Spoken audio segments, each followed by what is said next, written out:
السلام علیکم. دا نن په منګل آباد کې موږ درختې شروع کې افتتاح مې وکړله، دا د لوړې خواغ. نو د حافظ صاحب مصر بچی عزیز لالا، نو دی خپل هم تاریخ سره ډېر ولد دی. نو له دغه بعد به دی موږ ته د درختو یو څه افادیات هم بیان کړي، د درختو پر تاریخ به موږ ته وګایږي. دا د زړو توتانو تاریخ دته معلوم دی. السلام علیکم. وعلیکم السلام. حاجي عزیز لالا ستړی مه شې. څنګه یې ښه یې؟ صحت ښه دی؟ ته څنګه یې؟ ښه یاست؟ شکر دی. حاجي عزیز لالا زموږ د خانوزۍ یو ډېر غټ لیکوال، یو ډېر غټ د ادب سره تعلق لرونکی د حافظ خان محمد صاحب زوی دی، مصر زوی دی. نو له ده زه به د درختو د پخواني توتانو د تاریخ په باره کې یو څه حال وکړو. دی به موږ ته د درختو څه تاریخ بیان کړي. حاجي عزیز لالا د درختو د توتانو یو پخوانی تاریخ ته موږ ته بیان کړه، چې کوم تاریخ تا معلوم دی.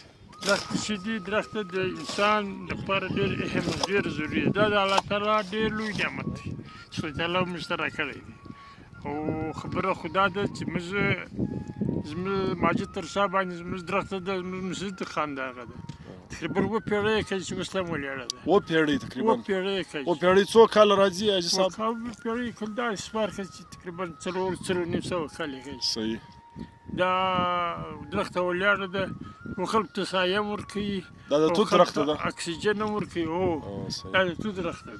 صحیح. نو دا ځوانان چې کوم د زموږ د خانوزۍ ځوانان چې دي، دغو ډېره لویه قرباني کړې دي. شپه ورځ لګیا دي درختې. هغه کې بیا خاص کر ستا بچي ګوهر رحمان که زه دا درته ووایم چې دا سړی د شپې تر څو پورې لګیایي، بیا سهار لمانځه بعد دا سړی نه دی پرېوتلی، دا سړی د کلي پر دغه کان دی. نو زیات کریډټ ګوهر رحمان له چې ستا خبره جاري ساتي. هغه له هم چې تا عمران خان، تا له هم چې عمرانه او نور ځوانان ګرځول چې موږ ده روان کړي. دا خدای تعالی کامیاب کړي او خدای تعالی رب العالمین حفاظت زموږ د درختو وکړي.